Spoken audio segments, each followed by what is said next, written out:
Many times we can fall into the mistake of praying to God our needs and our wants, and then just sitting back and waiting for Him to drop it on our laps. Without us doing anything, we're just waiting for Him to accomplish that thing or do that thing for us.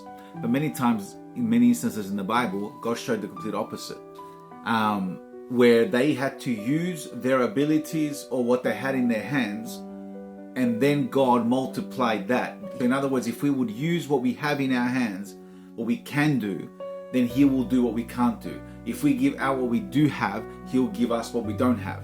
And that's what God works like, and most of the time in the Bible, that's what we see.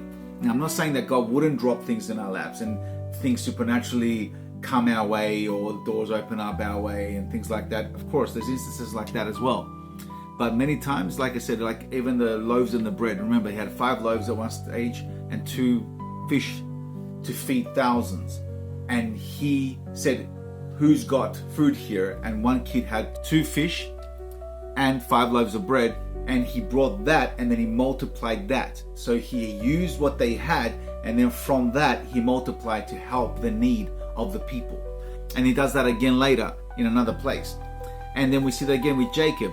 He goes and submits himself to work for this guy, and then as he goes and submits himself to work for this guy starts getting blessed. Like as he starts farming and breeding the sheep and things like that, the sheep will multiplying like never before, producing like never before. And even the guy goes, man, I know that God is for you. Since you've come, everything's just multiplied and multiplied.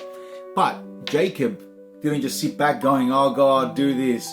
Jacob used the wisdom that God gave him to put things together and to do things a specific way, which caused those multiplications to come. So this is what I wanted to make this video about, to just encourage you and say, if you have ideas, start taking steps towards them with prayer and expectation.